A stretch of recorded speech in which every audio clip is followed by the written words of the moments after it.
Hello, this is another episode of On The Point, this time with the forever second place Zebbosai, although he has had a stint recently of performing admirably, and he's been at the top of the scene for a long, long time. If you haven't heard of him, then you're really missing out. His play is an absolute treat. How are you doing, Zebbo?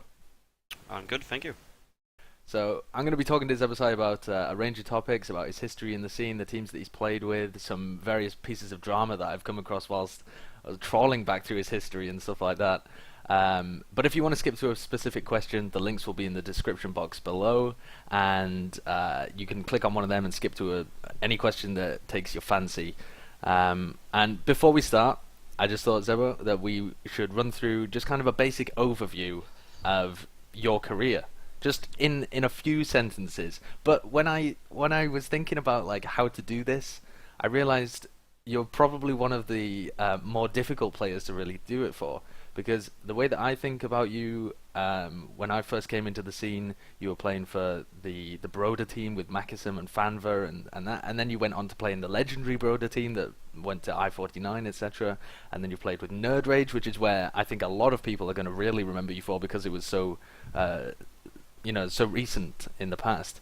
And also there's the whole issue of like Scout, the soldier, you've played medic before as well. So the first question that I actually want is going to tie into this whole context thing, and it is, what do you identify yourself as? When you think about your TF2 history, when you think about the players and the teams that you've been in and the classes that you've played, what do you associate most strongly with yourself? Do you see yourself as Scout, Soldier Zebbosai, nerdRage Zebbosai, broder Zebbosai? What part of the career do you associate most strongly with you?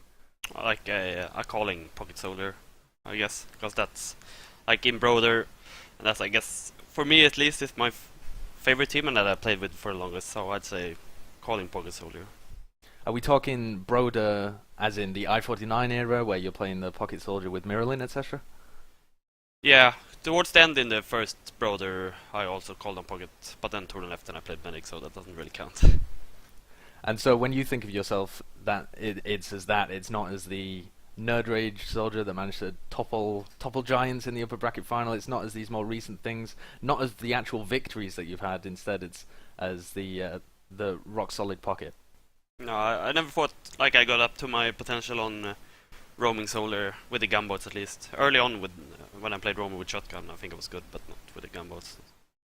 Was that something that fed into your style? Do you think that you would have been better with the shotgun, or were you just forced to adapt to the changes? Well, I don't know. Like, you can't really play shotgun these days, but it suited me better because on roamer I was quite like passive or flanking. Like, I never took direct attacks on them. But these days you just gotta jump into their face, and I don't know. Gunboats on roamer with no heals didn't really suit me. I always preferred playing with shotgun. You have had some standout performances on Roman Soldier, though. You played with TCM as well when they managed to get to the grand finals and play against Epsilon, and a lot of people really highly rated you. I think really that was one of the points where... Yeah, that was shotgun. Yeah, do you think that makes a big difference? Like, the change in the metagame, was shotgun kind of... I hesitate to call it a crutch, but was it something that you really enjoyed utilizing on that Roman role to take fights on the flank? Yeah, like, I think my hit scan aim was always better than my rockets. Maybe in like Awsomniac my rockets were pretty good, but overall my shotgun was always the biggest strength for me. So it worked way better when I had that on roamer, obviously. So the way that you're kind of phrasing this is, it's kind of like somebody looking back on past times, like, oh, it was so good then, I really enjoyed playing with the shotgun, everything was better then. Do you think the changes, the adaptation of the metagame have made the game in general better and just nerfed your particular playstyle, or do you want to hark back to the glory days and it was so much better then? No, like playing roamer with gunboats, it's a lot more fun. Like, I enjoy the game more. It just like it doesn't suit me the same way. Plus, like, back then I think I put down I put in more time too, and like it was the same on pocket. I refused to go gunboats for a long time. I stuck with the shotgun just because I didn't want to change and have to practice new ways of playing, So, before we go into all this, because that's the real juice of the topic there, this whole pocket transition is what I really want to be focusing on for quite a lot of it. But before we go into that, I just want to take you all the way back to the beginning, because I was talking to some people recently who I wouldn't have associated with kind of you and Jukebox and that kind of Swedish scene, because I know you're all really tight knit in the Swedish community. But I was talking to Dendacraw and Connor and people like this, and they're saying, "Oh yeah, all the way back in Div 6, we started in the same team as Zebbosai and Jukebox." And was that kind of, have you and Jukebox been attached at the hip the whole way? Is that what happened, or what kind of connections did you make on your way up to the plane at the top?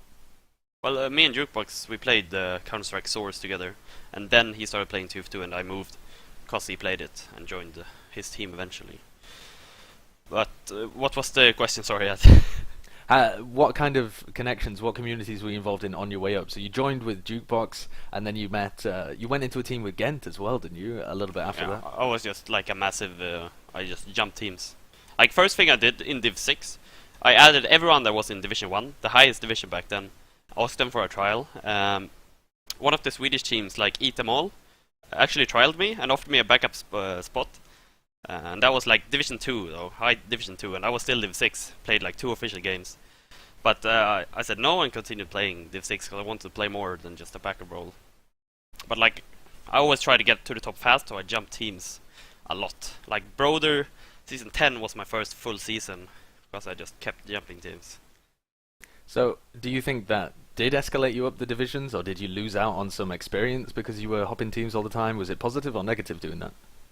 I think it was positive, at least for me. Like, I always enjoy the change when I play. Don't like it to get stale, so I think that was the best situation for me, I guess. And when you were in Div 6, because this sounds like an absolutely preposterous thing to do at the moment. Can you imagine, like, if you were leading nerdRage and all these Div 6 people who added you asking for trials, you'd think they were mental. Was it just a different era back then? Were people more open to this kind of thing, or was there real untapped talent in Div 6? Was that the difference? No, like, it was the same back then. Like, pretty much all the Division 1 teams, they didn't accept my friend invite, and the few that did just thought I was an idiot, and it was only Eat Them All that accepted me. A team with Mave that I played with or after that. So you said as well that the season 10 was kind of your first season, and yeah, my first full one. Yeah, your first full season, yeah, with the team, and that's when I first heard of Zebbosai, and that's when I first started kind of following you as a player along with the rest of that team, which is a real group of legends by now. It's back in the hazy past, but it's a real team of people. Some of them have disappeared, some of them kind of carried on playing. But how did you? What was that like, playing like a first season at the top level with a consistent core team? Well, I don't know. I don't remember too much of it. Like, of course, I enjoyed it because it was a Swedish team, and previous to that, I'd played in like a British team. So the language barrier was a lot easier, because my English isn't very good now, but then it was even worse.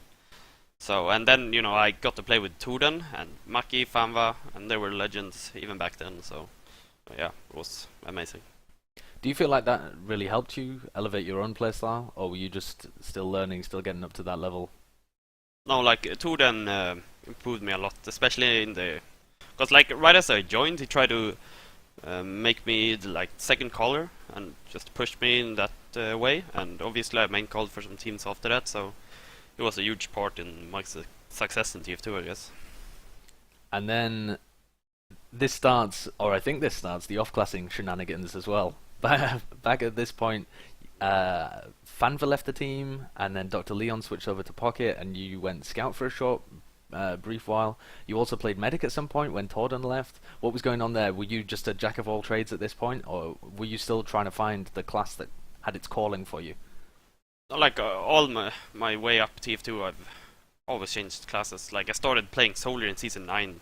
That was like a season before this. But with Broder, first off, Fanva left, and then we got Leon as Soldier, and I went Scout. Then Torden couldn't play, so we got Deox on Scout, and I went Medic. And it was just because, like, for Scout, we probably could have gotten someone else. I just wanted to play Scout, and Torden let me. But with Medic, there was no one else, so I just had to play Medic. And we needed... Because the biggest issue was that we needed someone to call with the core unit, and if I was on Scout, Torden leaving, we had no one to call, so I just went Medic. I remember people saying back at kind of this time when pirate radio was a thing, and people were, there was real gossip in the scene.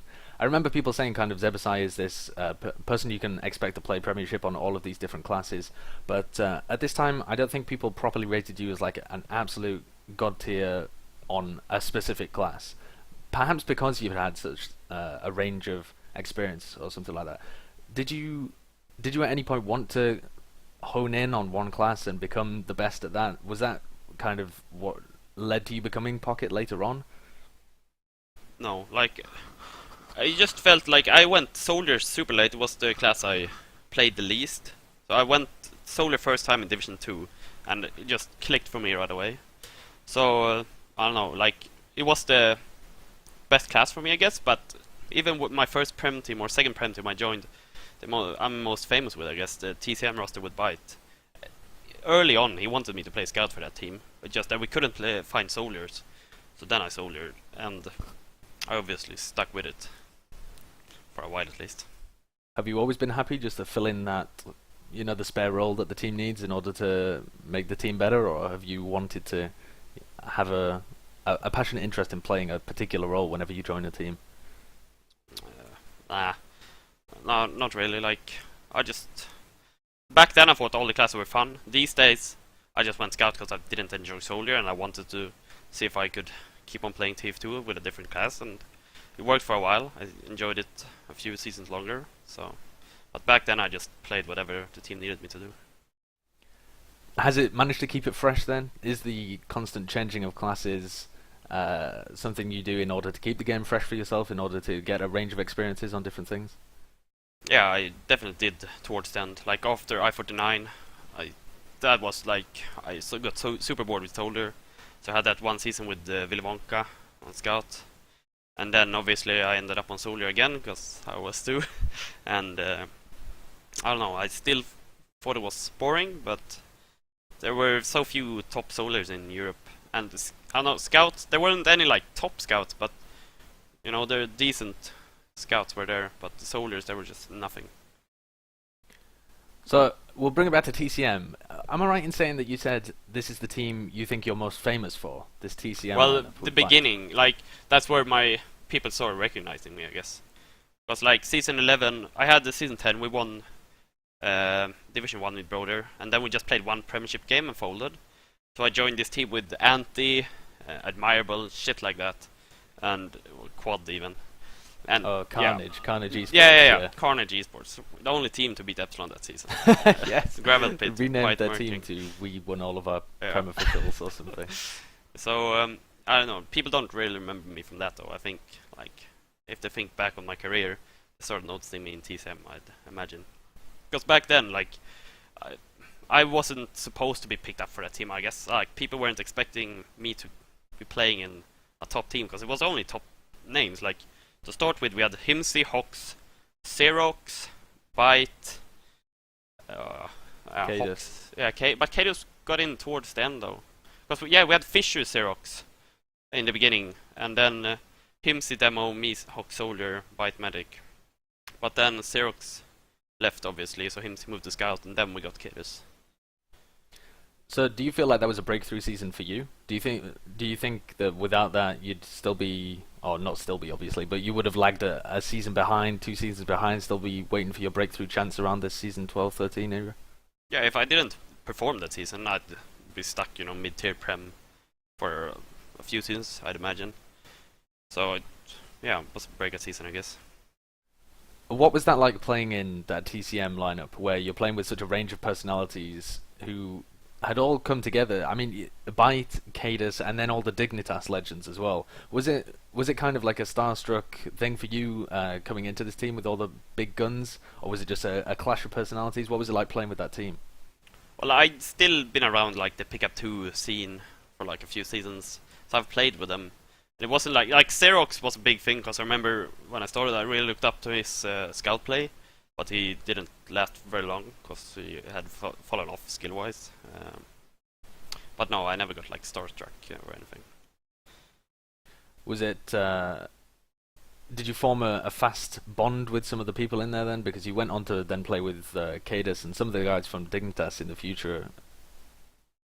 I don't know if I ever played with any of them except kaidus in the future, but I don't know. yeah. I was kind of like me and kaidus were kind of separate, and byte obviously, and then the Finns were together because in the end Fisher left 2, so we got Rebellion, and then there were 3 Finns obviously, so they were close.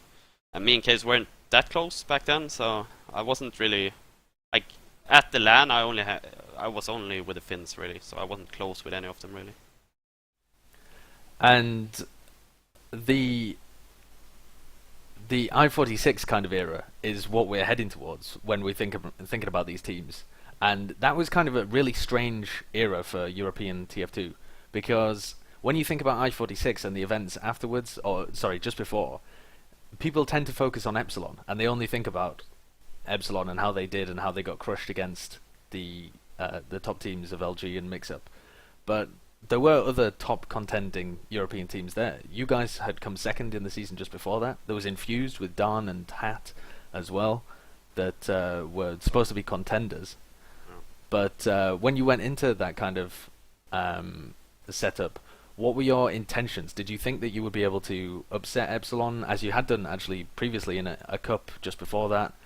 Did you think that you were going into it as serious contenders to take that? What was your opinion of the American teams as well? Well, we thought the Americans were shit, obviously, and they weren't. But I don't know, cause we were like, even though we ended second in the season of Prem, Infused had just swapped a bunch of players, got Dawn Bibbin in. So going into the LAN, we were just like the 3rd European team in most eyes, I guess. But I don't know, we expected to beat at least the lineup with the Clockwork and Benny, LG. Tyrone, yeah, LG. But I don't know, Epsilon, like, I could never beat Epsilon, but I didn't know that back then, obviously.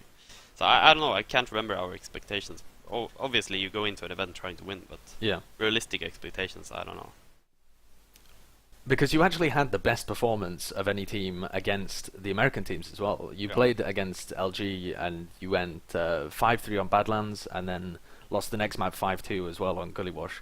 But comparing that to the other European teams that they came up against, they absolutely just thrashed them. I think they beat Epsilon 5-0 on Badlands and then 6-1 on another map, I can't quite remember. But they were absolutely just slamming them all over the place. What was it that you were able to do that Epsilon weren't? Because you looked at least promising against them. You looked like you were on the same level. Oh, it's so hard to remember these games, but I don't know, like looking at our lineup, we had like these upset like players, I guess. Like Himsy could just run into a choke point and kill 3 people. That wasn't totally out of it. And kaidus obviously had his moments, and so did I once in a while. And like we played a slower game, I guess, with byte. Even they had knocks though, but back then they were still like pretty aggressive. I don't know, like, but think about it, like if we managed to beat Epsilon, like I thought we could have given the Americans like the second to third game, deciding who goes to the final. We could have played closer than Epsilon did, I think, for sure, but we could never get past Epsilon. Like, it's always the same. Yeah, and this seems to be kind of the storyline of this entire thing, is that Epsilon really are the boogie team. And when you played them in, I can't remember what fixture it was, but it was essentially the one that got you knocked out. You got knocked down to the lower bracket by LG, knocked Infused out, and then you got knocked out by Epsilon. But you got absolutely crushed. It was 5-0, 6-1. Was that just because you were against them so so frequently, and they had read you, they're used to your players? Or why were you unable to get over the Epsilon factor when you were still performing against teams that were crushing them? Like, like the Himsy aggression, shit like that, like I guess the Americans weren't as used to it, but we played Epsilon all the time, and Nock is quite good at like reading and then adapting, and since we practiced them so much, he just knew us, and I don't know. I'd never figured out how to beat Epsilon, so I can't really answer that question though. Is that a clash of game styles? Do you feel like you have been read better by the Epsilon players whenever they're in? Is it just Nox? Is Nox just a mastermind at countering Zebbosai? Well, as a caller, I'd say so, but in this team though, I didn't call the shots really, like byte did. So in this team, I don't know, but when I was a caller, I'd say so for sure. Because after this, we come to the great Zebbosai versus Nox era, really. It's the broder versus Epsilon of I-49. But this one was kind of special because Europe had been crushed so badly at I-46. The preparations for I-49 started, straight after I-46, essentially.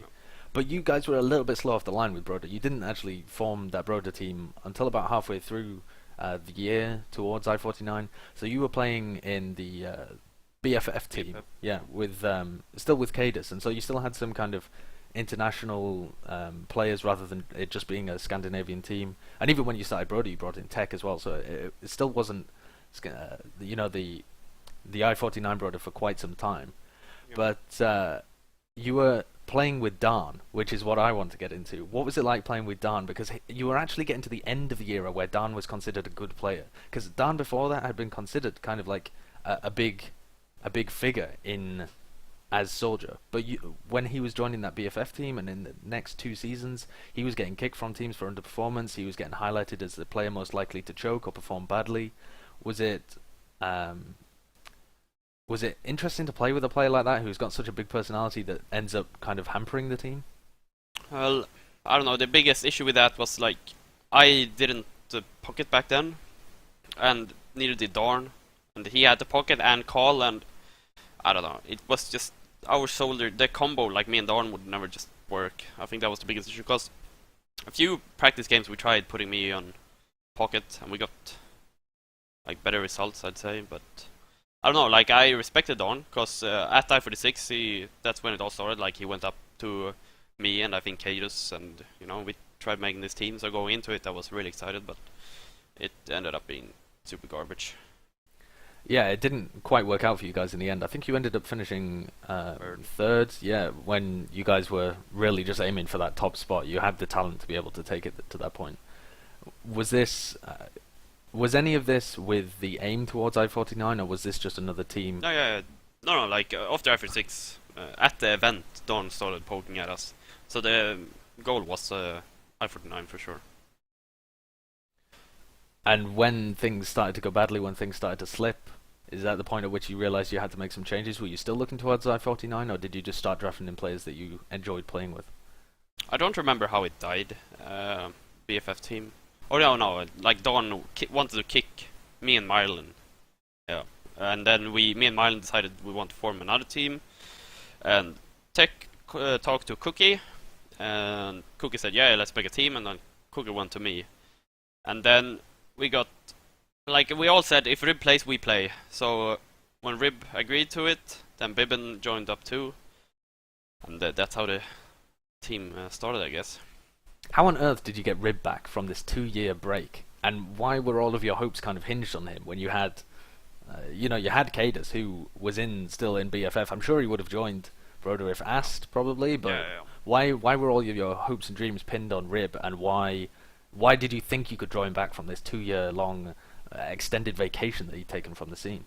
I didn't have any conversations with Rib, but like Cookie, I think it was Cookie that only wanted to play Rib played, because he wanted to play with like Legend or some shit. But then he was playing that game Natural Selection, and was kind of dying off. So I don't know, he just jumped on it. I didn't talk to him personally though, so don't know any details. And so when we start to look at this team, this is the point at which there's two real major rivalries. In my opinion, this is one of the glory days of Europe, this kind of era, just before I-49, but it was for an entire, extended 8 months or so of 2 seasons. Yeah, of battles between your team, broder, and then above you had, so you were kind of in the middle, you were sandwiched between these two other teams, and there was nobody else that could even touch you. There was no question of other teams creeping up on the top 3 of Europe at that time. And there was Epsilon at the top, which was, of course, this fantastic I-49 lineup that they made. Absolutely crushed everybody. Below that, there was you guys, who you couldn't quite touch them. You couldn't get up to them very regularly. And then below you, there was Crack Clan, led by Ipz, and you had Samzy in there, and they had Red Shock at the beginning and swapped out for Brago. So what was it like for you playing in this trifecta where you're constantly trying to beat the top team, but having to fend off these guys just below you, especially when everything was so strategical at that time? I've actually got a quote, right? This is a quote from you about Ipz. There is no rivalry or clash between me and Ipz. I'm just going to sit on him and laugh. I didn't know I said that. I found that when I was looking back through some of the stuff while I was just doing a bit of fact checking before. I thought that was brilliant quote. But yeah, there was this real rivalry between the three teams. Yeah, I guess I don't know. Like, I can't remember us ever being like Crackland never got that close beating us either. Like, we never lost a best of 3 to them. We lost a map here and there, but never a best of 3. We weren't too worried about them though.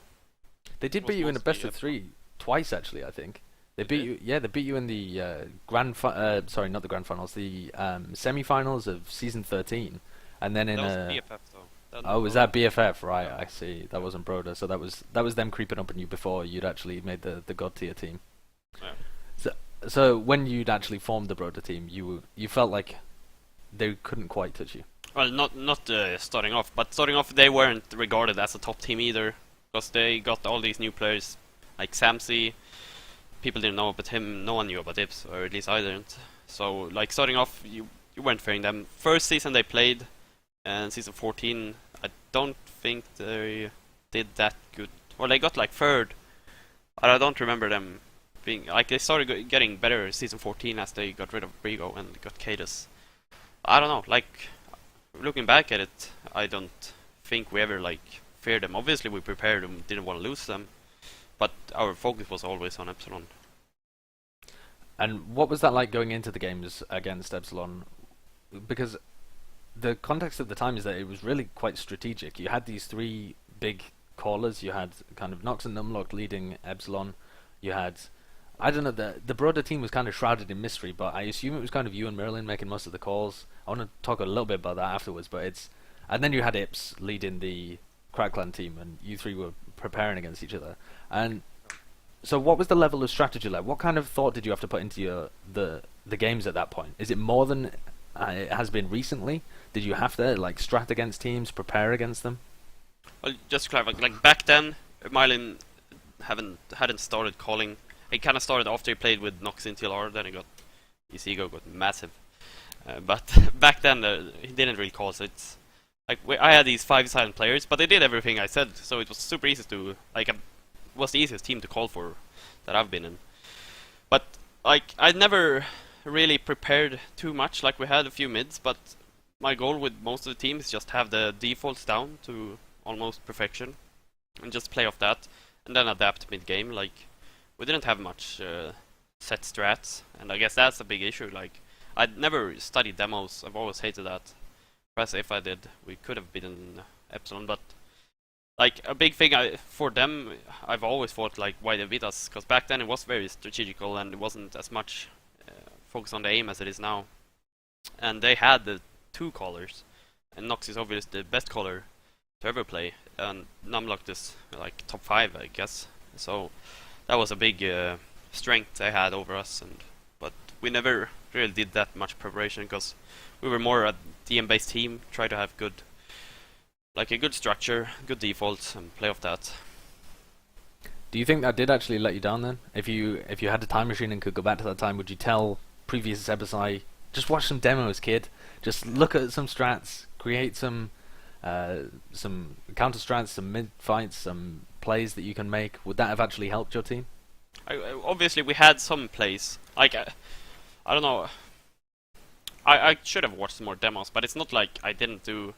Like we still had some set strats we had for Epsilon, but most of it was like default, you know. Grammar mid, you never saw us do anything else than go bottom left in broder. Like it was very very rare that we put him on top or shit. Like always the same, you know. Play off that, and I don't know. Looking back to it, of course, preparation is key, you know. If I'd watched some demos, maybe. Do you think that style was would have been better at this kind of time, like later on in the game, where it's become more about aim? If you'd transported broder into a later period and taken their DM skills, or even improved them to the point at which they would be now, do you think that kind of style would work better now than it did before?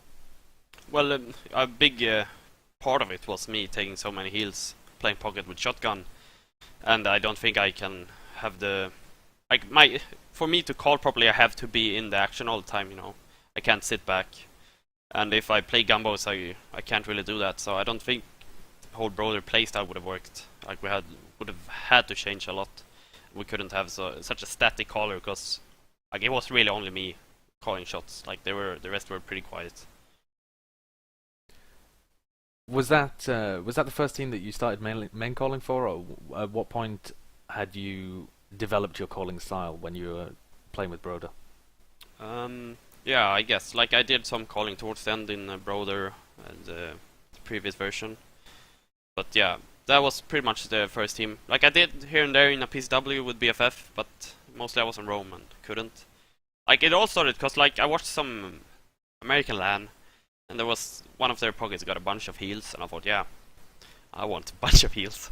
So then like going into it, like looking at the lineup, we had no one else to call, so I tried it out and I did a pretty good job, and I enjoyed playing pocket in that team with that playstyle, you know, taking all the heals, and yeah, I don't know. Do you think you could try and make that style work if you structured the team around that kind of style now? Do you think it would still work, or has the pace of the game, what has changed now that makes that style not work? I think it could work. Like as long as I have Mirelin, like he's a big part of it, because our broder was a very aggressive team compared to others back then, and my pocket style to be aggressive, obviously the medic has to survive, and no one moves as Mirelin. But these days, me and Mirelin doesn't work the same way, because I feel like after he played with Nox in TLR, I don't know, he has gotten a huge ego, and you know wants to call and refuse to listen. And we tried, me and Mirelin, in Awsomniac for a brief time, but yeah, it wasn't working. So what happened there? At what point? You say when he was playing with Nox in TLR, but when you tried afterwards, in what way was it not working? Was he trying to counter call you? Did you feel like he didn't know what he was talking about? He didn't trust me, and like if I'm calling, even if like it's the same for every team, like even if you don't feel he's right, you gotta listen. And he obviously didn't trust me in my calling style, and perhaps it was outdated because now we're talking about I-52, so I don't know. I don't know if it was because he played with Nox, but I feel like after he played in that team, he just didn't trust me at all with my calls. So before we talk about I-52, I want to draw us back to the previous LAN, and that'll be a bit more safe territory for you, because you can think about how well it went rather than how badly it went for I-52. So I-49, going into it, you guys had been the forever second team for the past, was it 3 seasons? Maybe only 2. But yeah. But we did take a map of Epsilon in one grand final though online, so see, this is the context that I want to set up for people, is that it was, you were the second place team and it felt like you were competitive with them, but it blew people's minds when you took a map off Epsilon. So it wasn't like you were constantly on their level and trading maps and being competitive with them as a second place team in that kind of way. You guys were quite a level below them. It was a really big achievement for you to be able to take a map from them, never mind a best of 3 series or something like that. We've explored a little bit about that, but what was stopping you breaching that gap? The first map we ever took from them was in the first season we played, and then we were super hyped, like going into it. I know before our game in TF2, well, not the playoffs, we hadn't practiced them once, and people actually thought we could win. We got quite smashed, like I think we lost 6-1 and 5-0. But then people were like, yeah, they had a bad day, you know, they could still win. And then in the final, we got a map of them, but after that, like in all the cups, because back then there were loads of cups, and we could never ever take a map from them again. But it wasn't like they totally crushed us though. There were no 5-0s, or I'm sure there were some, but like the games themselves were pretty even. But in the end, like my playstyle, I don't know, it didn't really work versus Nox, because they knew exactly what I was gonna do all the time, and they just read it. So going into I-49, we talked a little bit about I-46, and you guys and kind of some of the rest of the top European players thinking the Americans were going to be awful. but you've set you remember back to I-46 as you're making preparations for I-49. Did you expect the teams to be as good? Were you putting yourself on a pedestal above them? And you also had the added pressure of the Australian teams to contend with as well. Well, going into the event, especially with broder, like I was really aiming to win. Like I thought we were on that level, but I guess everyone around them thought maybe like going into the event we were seeded third, I guess, in the people's mind, and after the group stage maybe fourth, because the Australians did so good in the group stage. But yeah, the goal was to win, and I don't know, I thought Epsilon was the biggest threat for I-49 and not the Americans. So I think one of the biggest things of I-49 that always sticks in people's heads is this ridiculous comeback. And you must know the one that I'm talking about, because it was honestly mental. I think it's the best comeback I've ever seen in TF2. But to actually be sat there playing, and for anybody, we haven't actually said what it was, but it was the amazing granite. Was it the? It can't have been the lower bracket final. It must have been the one before that or something. Yeah, lower bracket round before 2. the lower bracket final. Yeah, and it was broder, or TCM as you were at that point actually, against Immunity, and you were on granary and you were 4-0 down.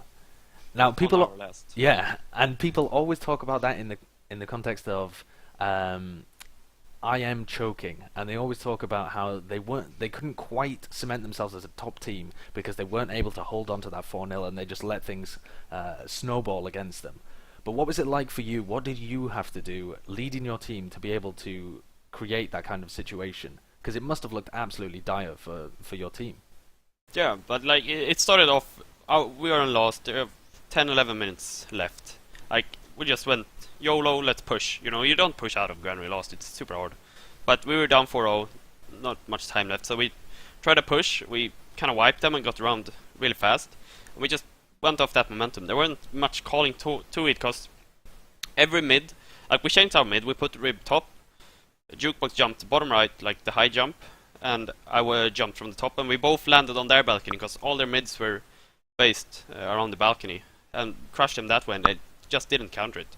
And we kind of wiped them most mids, or at least killed their medic, and Mirelin survived, so calling wise there wasn't much to it. Like, we changed the mids, and everything we did just worked from that point. Were broder the kind of team to let things get on top of them? You have a lot of personalities in that team that seem very quiet or seem quite enigmatic to the outsider looking in. What was the team atmosphere like playing with that team? Yeah, like Scandinavians, or I guess Scandinavians in general don't get, like we're quite relaxed, you know, we weren't very flustered being down there, and even when we win that game, like, it wasn't like we were going mental, you know, super hyped, you know, stand the game, we walked off. Like, afterwards, I thought it was amazing, but back then, I didn't really understand it. Did the players within that team contribute to the call and contribute to the atmosphere, or do you feel them as the leader as kind of the silent five, as you alluded to before, the players for you just to control, and they're just kind of mechanical robots, and you can control them and tell them where to go, or do their personalities seep into the team atmosphere and how the games end up playing out? Like Jukebox, you know, he would shout nice here and there, but the rest of them didn't do that, you know, there was no building up the hype. I did. But and Mirelin would contribute with a call here and there, but most of them no. Like they were just a silent five, and I told them what to do, and they listened. And that was the main part. Like they had a lot of trust in me, so it's so easy to control them compared to other teams I've played with. Do you think the other teams that you've played with, who have kind of more vibrant personalities, how would you build a team if you had to? Would you build it full of these silent characters that you can easily control, or do you like input from other people? Do you think that that's the best way to create a rounded team? If as a caller, I'd want that atmosphere, you know, just full trust in me and let me do the decisions. But I don't really want to call anymore, and if I'd play, so. I don't know. I guess in nerdRage we were more well-rounded. I still did the most calling, like the last shot or the last call was always on me, but it was still everyone put input in. I don't know what I prefer though.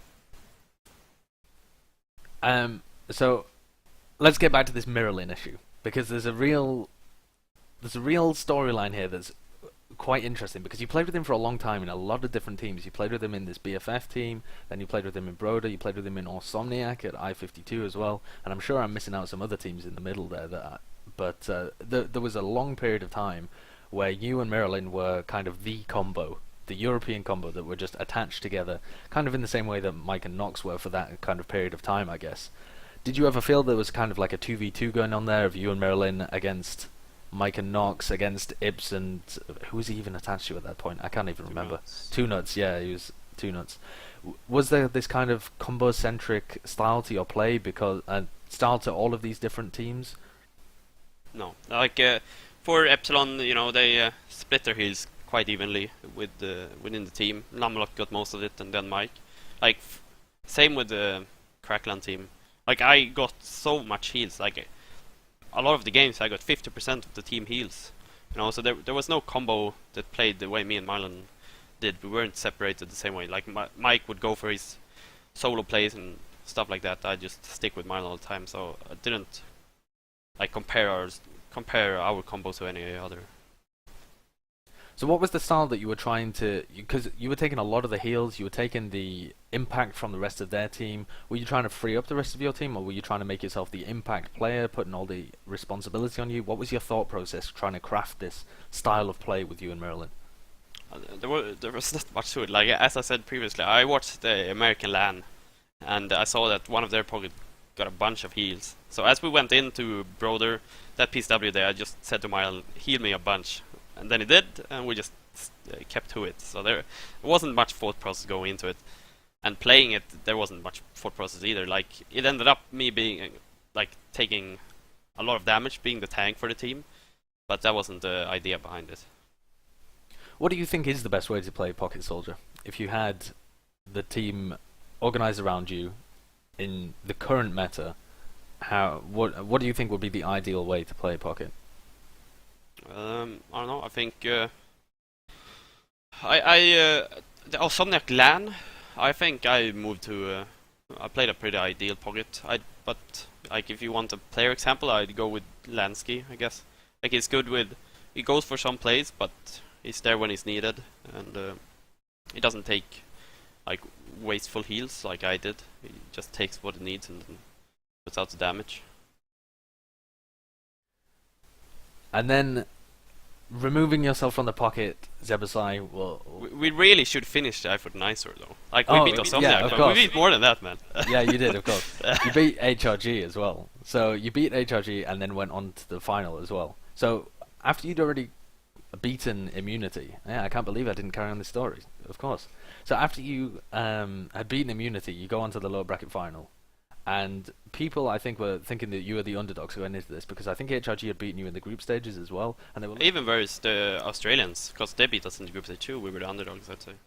So, what was the game like going into the one against HRG? It was a real North American versus EU battle. Yeah, like versus the Americans, we were very confident, because the game we lost in the group stage was on Viaduct, and Americans have always been better on Viaduct, and we still managed to get it close just because of a jukebox. We still had the jukebox factor, and they were terrible at dealing with snipers. So, I don't know. I don't remember too many details from that game. I think we won 2-1.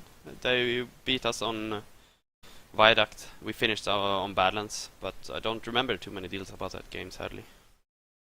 Is it all wrapped up in the grand final experience for you? Yeah, I have a few memories from the grand final for sure.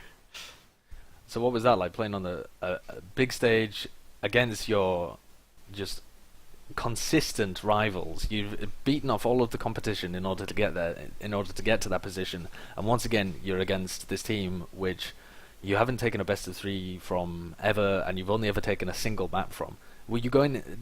How does that impact you mentally? Does it give you more motivation? Does it make you want to crush them even more? The fact that you've never had the victory, does it make you more thirsty, or do you go into it even subconsciously just thinking we can't do this?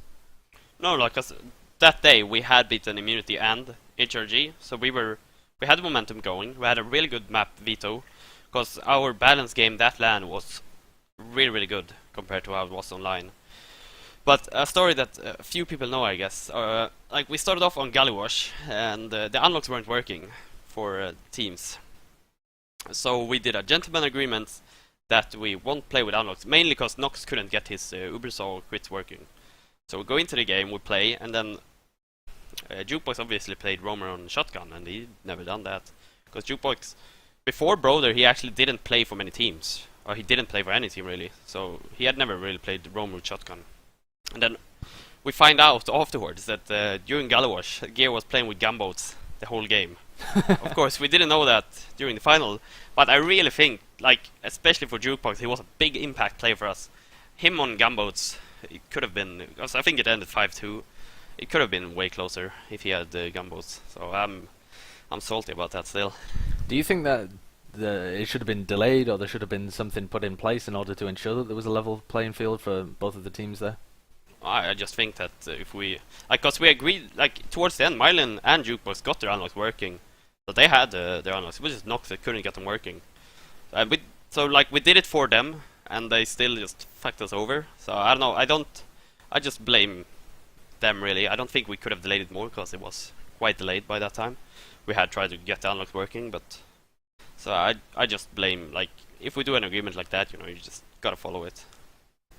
It would be really nice, actually, to see a setting within the game so that you can just apply the settings, you know, without worrying about the unlock servers or something like that. It's going to be an even bigger problem when matchmaking hits and there's so many unlocks, and when the metagame is revolving around it. Anyway, that's an issue for another time. That's something that really bugs me, and it's always come back to this I-49 final because it just happened at the worst possible moment. I think someone DDoSed the whole event and they knocked down the local ISP or something. It was mental.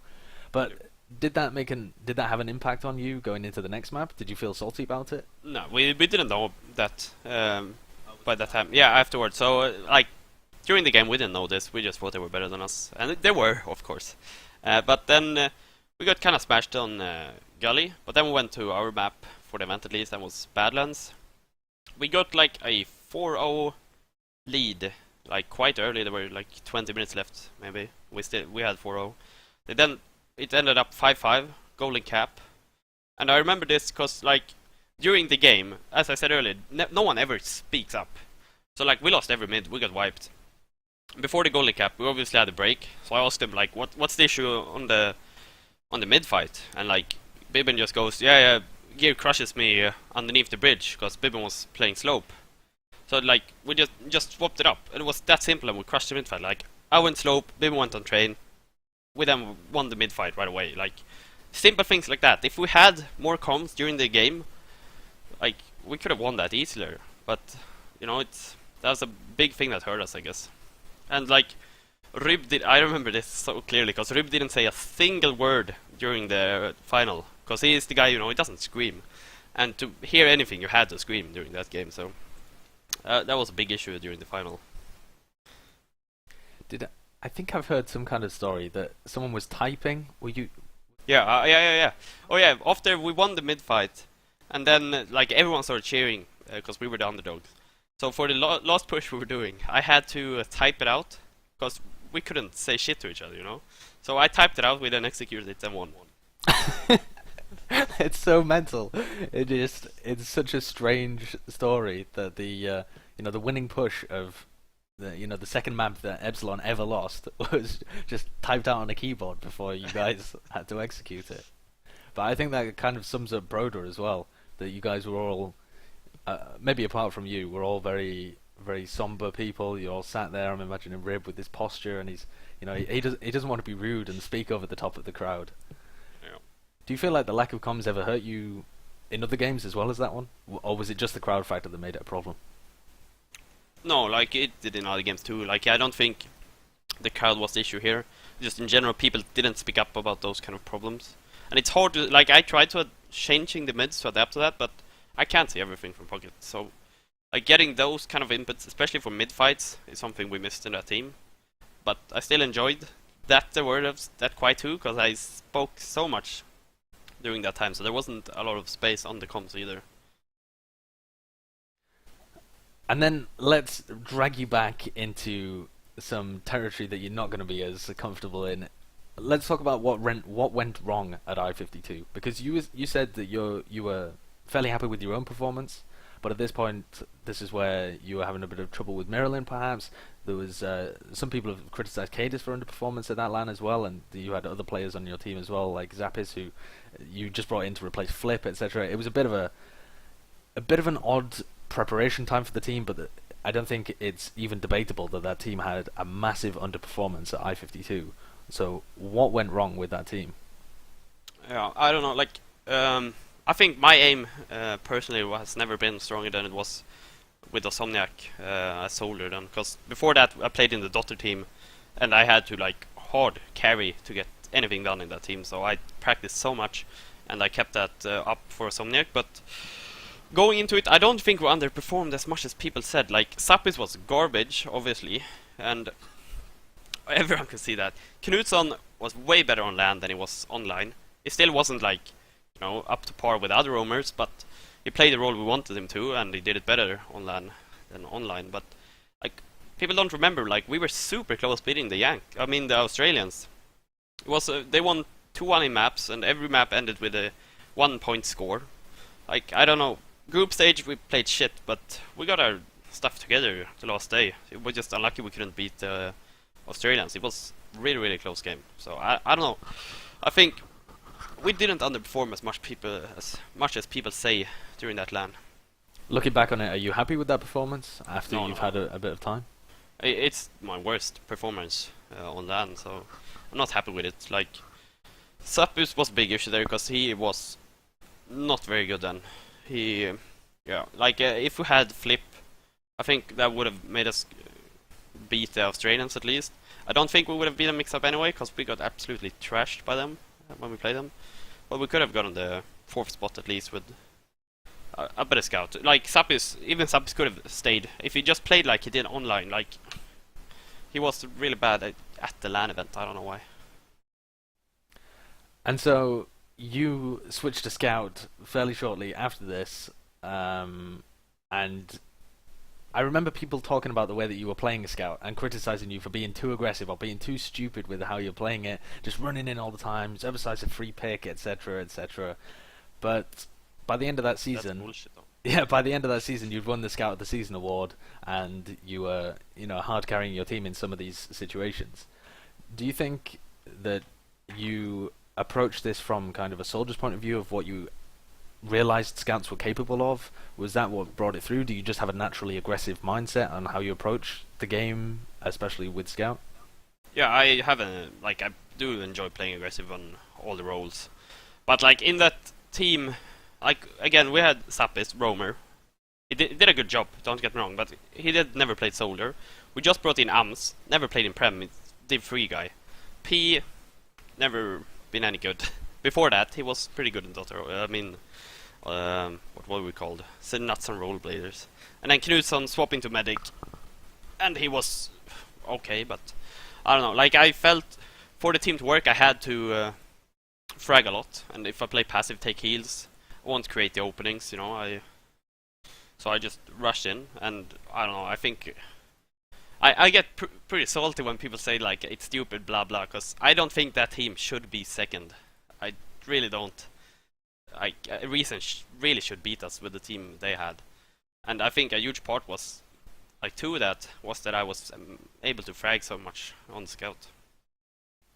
If you're going to do that with any other team, is that still the style of Scout that you'd want to implement? That really frag heavy, running in, smashing everybody style, or do you think you'd be able to be a bit more nuanced with your play if the rest of the team around you was better? Yeah, for sure. Like, with that team, I had the best of all worlds, really. I didn't have to play Pocket Scout, but I still got all the Ubers, and I never had a cap. Like, I was always fighting, trying to use my aim to win the fight. And I don't, like, with a more balanced lineup, you can't have that much focus on one guy, because everything was based around me on the Scout then, and you can't have that in a more balanced team, and it shouldn't work to that extent. I don't think either. And just before this, actually, when I think I can't even remember which class you were playing at this point, but it was when you were playing in Infused with Ipz, And so you had, it was Soldier. It was the double Soldier combo of Ipz and Zebbosai, and this didn't last very long, as far as I can remember. And it had a real explosive end. But I'm still not sure now, and I'm not sure many people are, what the actual story was with the end of this. Because Ipz had flown off to Vietnam or something, and you guys had decided to kick him, and then he removed all your leader rights. And it was just after this game of Germany versus Sweden, where there was all this other nonsense. So, what the hell happened with this team? Well, we started trialing out with the team, seeing how the roles worked. We had me two nuts from Sweden, the Swedish lineup in the Nation Cup, and then we had Sam, Ipz. I don't think we had anyone else that was German. But like in the grand final of the Nation Cup, we were heavily DDoSed, and the Swedish team were. So we couldn't play at all. Like, one guy disconnected, he rejoined, they targeted the other guy, he disconnected. There was no way for us to play that game. We tried, pause. First off, they agreed to pause and wait for us to join in. But even then, even like a while into the game, they refused to pause. We then wanted to reschedule it, and they refused that too. So we were really, really salty, because I think we were the better team there. We should have won that Nation Cup if we had played fairly. And then, obviously, Ipz was the leader of the German team. I was the leader of the Swedish team. So I was still upset with him, and we were still trialing out with this team. So, like, we played once or twice after that, but I just couldn't take Ipz. So I said I was gonna quit at that point. Like, I was quitting the game. And then, like, 2-3 days later, Sam contacts me and says, "Yeah, we'll kick Ipz. You play as pocket and caller." He then obviously didn't kick Ipz, but that's what he said he would do. So in the end, we formed a totally new lineup and joined TF2. So it was like 2 nuts, kaidus, me, Sam. I even ended up playing Scout after that. I was supposed to play Soldier, but we did this like troll lineup, if I remember correctly. And we had like Nox on medic, it was Salt, super weird lineup, but I don't know. There was not much to it. Like, we were supposed to kick Ipz. Sam, I don't know, didn't want to, or so we just remade the team to another lineup and replaced a few people. And what was it like even before that drama with you, Ipz? Kaidus was in that team as well, right? Yeah. All these personalities playing within the same team. It sounds like an explosive thing even without any drama being created. Or were you all getting along before this? No. Like, I don't know, me and Ipz, like, on a friendly basis we were getting along, but in game our clash is styled, and I have quite a big ego, especially when I play, and Ipz really tried to like micro, and I couldn't take it, so I wasn't happy back then either. But after the drama, it got way worse. So let's talk nerdRage. So this is going to be one of the teams that a lot of people know you from, because it's so recent and because you had such a fantastic run at I-55 and did amazing there. But let's bring it back to the creation of it and the formation of this talent, because I remember Stark talking to me about it when he was first thinking about making this team and setting it up. Yeah. And obviously you had I-55 in mind, and you went into season 21 as a team full of talent. So I imagine that you were intended to win that season and go into I-55 and be kind of the #1 team to beat. And then Reason had this shift halfway through where they brought in Nox, they brought in Mike, they brought in Stefan as well. Did that impact your aims? Did that alter how you were looking at your team and how you had to prepare for the I-Series? No, not at all. Like, we got third that season in Prem, but like we were, I don't know, our goal was always win, and with that lineup, we had the players to win too. Again, we missed a caller. I did in most of my teams, especially in this one since I was a roamer, but our goals never changed. Obviously, we thought we were gonna get to the final, but we were still aiming to win, So what happened in the season that was different to the I-Series? Why were you not able to clinch the victory in the season, and upset TLR or Reason? Oh, was it TLR? Yeah, Oh, it yeah, was I TLR. couldn't even remember. I can't remember that game at all. Like, I'm looking that I saw it just now that we got third, and I didn't remember that until I saw it. Like, I don't have any memories from that. Like, we always had online. We always had so much issues with, like, I tried playing Pocket for a bit so I could call more. Then we had bull calling, and we had all those issues that kind of fucked us over, I guess. And I think, didn't we play with like a Merc too in that game? Maybe not. I don't know. I can't Potentially, I'm not sure. TLR ended up finishing the season in first in regular time, so you never even got to face them. You were playing against yeah. Reason. Oh yeah, yeah. That's why. Yeah, we beat Reason. We played Reason because we obviously would have beaten TLR. Like we would have been. We should have been the second team that season, I guess. So when you went into the I-Series at I-55, did you think that you were the best placed European team to take down the American teams? Did you even think the American teams would be your top competition? Oh, the American team, sorry. It's just froyotech, isn't it? Yeah. We looked at Epsilon as the main competition because of the lineup changes froyotech did, obviously. We didn't rate Benny on Pocket that much. He proved us wrong, obviously, but this LAN I really learned from all my previous mistakes. Like, I studied so much going into this event. I went there with like 7 pages of strats or anti-strat versus other teams. Like, I just learned from all my mistakes and really tried, because in my mind I was thinking this is my last event, so I really did a push for it, you know. I studied everyone and printed out these pages that we brought to LAN, and we had team talks, and I don't know, we were very, very serious during this event. Was a thought spared for Ascent? Did you did you prepare against them? Did you think that they would be competition as well? No, I did some anti-strats for Froyo and Epsilon, and our main focus was always on them. Reason, sorry. Ascent was never in our mind. We never rated them. Was this? Did you actually go up? Yeah, you went up against them in the group stages on process and won like 6-1. Yeah, and beat them fairly easily. Was that just confirmation of what you thought? Were you not afraid to face them at any further point in the competition either? Yeah, like we had like a beef with them too, I guess, because online I called them out because we beat them online on their servers with American ping. So I did all this shit talk, and at the LAN, my team tried to go up and say hello, and they refused to talk to me. But that's not too strange, I guess, because they were mad at me. But then Tech goes up to their pocket rando, and he just goes, "Tech who?" And then Tech really wanted to beat him so much because he was super mad at that. So yeah, I don't know. We never really rated them though, and I guess that game confirmed that we were above them. I-55 was also quite interesting in that the bracket stages managed to separate you and Reason. So Reason went on and took down Ascent, and then you went the other direction. Do you think this favoured you both? Do you think that Reason would have ended up knocking you out just because knocking you down because they had played against you and knew how to play? We did beat Reason in the group stage, but for sure, like at that stage of the tournament, I feared Reason more than Froyo, cause they knew how we played. Like, and Nox always anti-stratted me really good. So yeah, at that point in the tournament, it really favored us, I think. Yeah.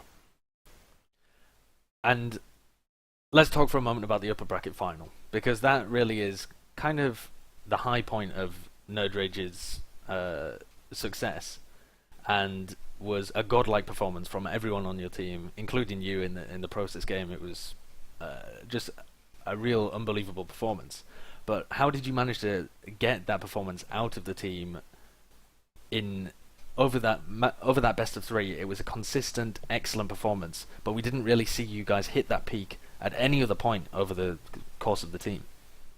Yeah, I don't really know why we were so good during that game. There was nothing special. I just think like everything came together. Like everyone went pretty huge.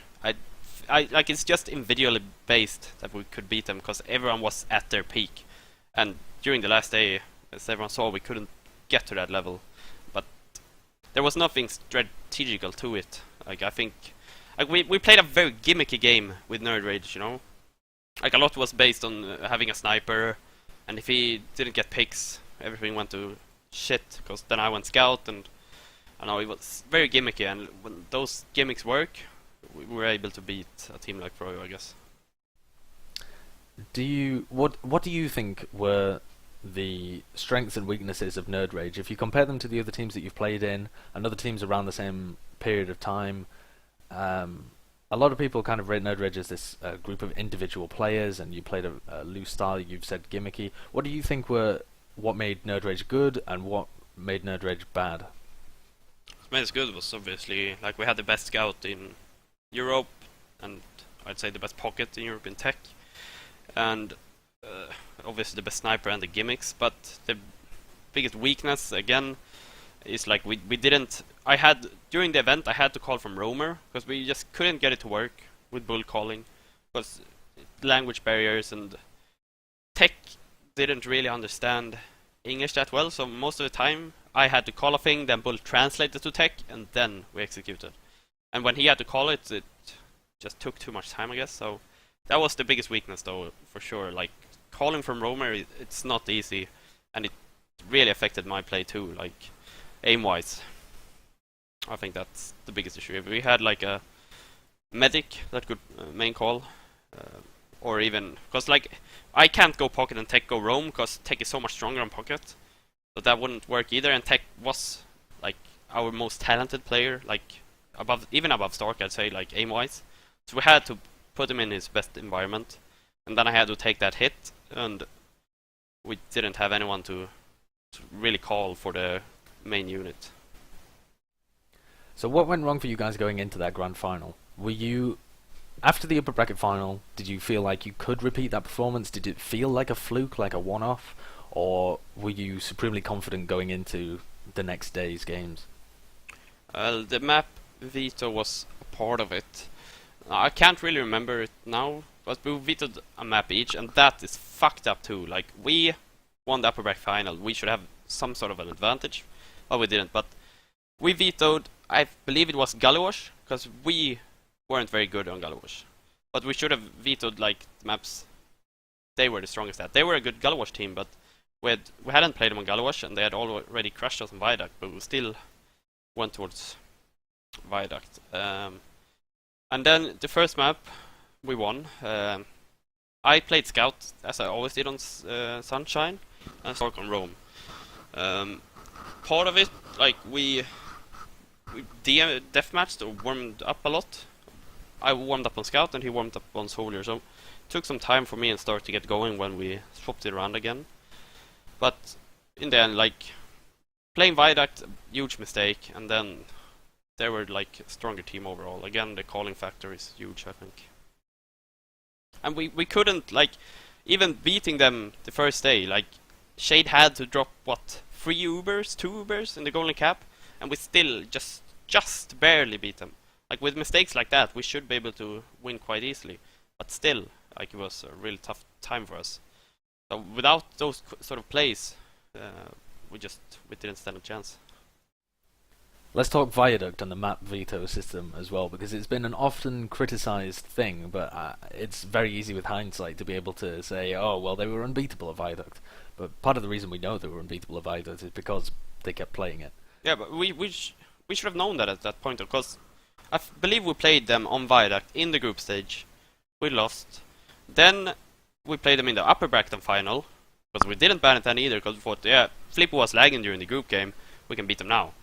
And then we lost again, and we like thought about it, tried to change our plays, and we tried it again in the grand final.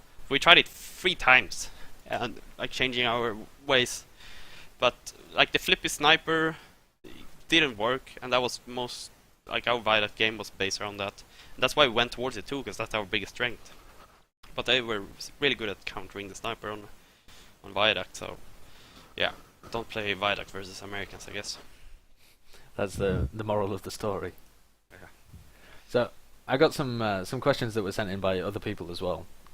I picked out the best ones to give to you, but one of them is, some of them are absolute classics. Like if you thought, what question should I give to Zebbosai, and I'm sure you've heard them 100 times, but some of them are actually interesting as well. Like this one from Chill Collins, where he says, how did it feel to win the upper bracket final at I-55 and also season 22 after so many years of being second? Did you even get that? And what I want to say is, did you even get that winning feeling from the upper bracket finals when you ended up coming second in the end anyway and failing in the grand final? Well, at the time beating them, that was probably the biggest thing I've done in TF2, because like this team was better than Epsilon, in my opinion. And so beating them then and there, yes. But then going into the final, since it was such a car crash, kind of took some of it away. But now that it's been a few months, it's huge. But the season 22 thing, though, like I was not invested in TF2 at all. Like I didn't put time in. I didn't really care too much. So that honestly doesn't mean too much to me. It's good to have that TF2 victory finally, but it didn't mean too much to me. And like I didn't beat Epsilon to get there. Oh, it doesn't really count either, because Epsilon always won. No one was able to beat Epsilon, and I wanted to be the one that did that. Do you still feel kind of lacking accomplishments as a player then? Do you still feel like you haven't quite achieved all that you could in TF2, even though you've played for so long and still and have become such a great player with all of these great accomplishments? Yeah, I wanted to win an I series, that's every TF2 player's main goal. So I still miss that, so I'm not done, I guess. Not done, I guess. But oh, sorry, I'm just reading through these ones. We've already answered some of them. Why did nerdRage not decide to carry on after I-55? You guys had a really great spree at that event. It looked like you had room to improve as well. Did you feel like that you'd hit your skill ceiling in terms of individual performance? You weren't able to carry it through? What were the reasons for you guys not wanting to push through and maybe even stick together, try and go for glory at I-58 or even some cups in between? As I said previously, like going into the event, I already thought it was my last one. I had a CS team lined up, I guess. Didn't end up being a team really, but so I was gonna play with them. But for a brief period, we tried making the team stay though. Like, because at the event everyone said just, we'll do what you do, Sebo. So if I want to play, we'd continue. So for a brief period there, we tried, because Flippy and Tech were obviously going to Overwatch. So they could only play very little. So we thought maybe we'd play once a week. Everyone agreed to that, apart from like Stark, because he wants to play more. And if we didn't have the same core unit, we didn't want to do it. So yeah, we just went our separate ways, I guess. Fair enough. Here's one from Maxi. What class do you enjoy the most? In which class do you think you're... And then this is the second part of the question. In which class do you think you're better, Scout or Roamer? I'd put Pocket above Roamer, but... yeah, he's missed that one out. It shows... I don't know. At the moment, I don't enjoy TF2, like, at all. So it's hard to say, but I played a Pug a few weeks ago and then I picked the Scout. So I'd say Scout is the one I enjoy the most. At least like when you play Pugs. But I think if I played in like a proper team, like say a top team, I was like Nox, Mike, all those, I'd probably want to play like a Roamer role. Or I don't know. I have no idea really. I think I enjoyed Scout most though. For my best... I still want to play Scout like in a proper team to find out how I do, but I'd have to say like Pocket is my best, because that's what I've accomplished most with. So here's one where you kind of flip-flopped around on classes in an actual event, and I'm talking about DreamHack. So you went to DreamHack Winter with Reason, and so the story goes, you were begging to play Scout the whole event. You wanted to swap with Stark. You eventually got your wish. But I hear there was something to do with a taxi. There was some monetary value exchanged. Davidthewin says, how much did you pay for the taxi at DreamHack Winter? I need to know what kaidus' integrity is worth. So set the scene for us before you answer the question. Yeah, going into the event, even before online, we played some PCWs, and me and Stark swapped, changed nicknames, swapped classes. And they found out, but like he wanted to roam and I wanted to scout, but so I begged even online and then I said online I'm gonna play scout on LAN. Like I don't care what you guys say, Going into it, we started off with the flippy, so I couldn't do that. And then they still refused, so we were going back to the houses we rented, and we couldn't get a bus. So we stood there waiting for a cab, and I say, okay, I'll pay for the cab if you let me play Scout. Kaidus like thought about walking for like 5-10 minutes, and then said, okay, you can play Scout. And it was like 120 kroner, so I don't know, about 10 10 euro. quid. Yeah, not much at all. Yeah. That's how much Kaidus wants to keep his team in line. Yeah. So there's another one as well, which I think you answered just right at the beginning. But Popcorp says we skipped over a few of your teams that you've been in as well. We talked very briefly about Dota and BK and some other teams that you were in before, kind of broder and TCM era. But what was the team that you enjoyed playing with the most, and who were the players that you enjoyed playing with the most? I don't know, the first broder, but that was for such a short time. I'd say second broder was the team I enjoyed playing with most, with the Bibben and the likes of them. But BK is really high up there too, because we were so friendly to each other. It was more like broder. We PSW'd, everyone left Mumble, didn't talk to each other. But with BK, we did other stuff besides gaming, you know. So. I don't know. I'd say broder though, second version of broder. Does winning not factor into it? Well, I never won, so. Fair enough. Sorry to touch a nerve. Because a reason, I don't know. I don't really count reason, because I really just jumped in. I played the PSWs for a few weeks. I don't count them, even though we won in that team. So Popcorp also says, what was your most memorable moment in TF2? So I'm thinking it's got to be between the upper bracket final and the grand final in the 2i series, but maybe it's something, you know, a little bit more individual. So what do you think it is? No, I like the upper bracket final was huge because we managed to beat such a good team, but like the stage for it was so small. Like we were sitting, you know, in the rows, but like I for the 9 grand final, beating Epsilon and then walking off, and everyone in the crowd was on our side, and like even like winning the middle on golden cap, not being able to hear anything, everyone just shouting TCM, you know, that I think that was my most memorable moment. Leyr's got an interesting question as well. I'm sure it's a he actually, given the demographic of TFTV, but someone who do you think is somebody you thought would make it to the top, who was really skilled, but they never actually did? Like, just make it to Prem or top of Prem? Yeah, make it. Well, you choose your own. Give us one of both. I always rated Sen, you know, the Danish scout. I always thought of him like a mini cookie, and it was a guy I wanted to try to play in a team with. So I'd say him. From my understanding, he's trying with Reason now, so maybe he's getting his chance, but maybe they took someone else. Unfortunately not. Yeah, they took somebody else. They took Drak on Roma instead. Well, he was a guy I wanted to form a team around because he reminded me of Cookie. But a player that never made it to Prem, I'd say like Prozac. Like he did play one game in Prem, maybe a few more with the PX, but he never actually like played in a top Prem team. And I think he's the best scout from Sweden, at least, who ever played the game. I'd rate him above Bibben and those guys because Prozac was insane. Like, and it's sad that he quit when he did. What actually happened to him? We played our first Prem game. We had lost 2-3 members, and after the game we lost first Infused, and he just said, "I'm quitting," and that was it. Really, we never had a discussion about it. But he did get accused of cheating a bunch, and I still don't know if he did cheat, but I don't think so.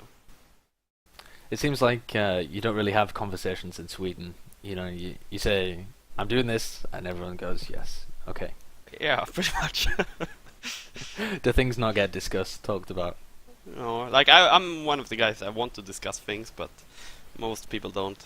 Like there's no point. Like if Prozac says he wants to quit, there's no point like trying to make him stay because he won't enjoy it, and then he won't like play good anyway. So at that point, I think it's better to just let them go. All right, here's the last one. This is going to be a fun one for you. This is going to tax your memory as well. So, of all the players that you've played with in teams, I want you to pick a super team. So you can put yourself on it if you want, or you can not, if you just want to be the coach of this super team. But you have to make a team that's going to be the best out of all the players you've ever played with, and you can pick them as if they played like they did at that time. You know, you don't have to factor in rust or anything like that. You can pick Prozac back then. It has to be players that I've played with. Players that you've played with. Who would you pick for a super team? I've played with Nox for 1 season, so I'd put him on medic. I've never played with Mike, so I can't pick him. So I'd go Nox medic, me pocket, or maybe not. I don't know. Nox medic at least. Duke roamer. Scouts, I'd go Bib and Cookie, because like I go Bib and Cookie scouts, and I play pockets because they're so reliable, and Bib suits my style on pocket very well. For demo though, that's the hardest one, because I've always wanted to play with Brigo, but I've never played in a team with him, so I can't pick him here. But I would pick Brigo for sure. But I'd go Ribden, because he suits my style. He's quite passive and does his job correctly. What do you like so much about Brigo? Why do you think? Because he's never really played.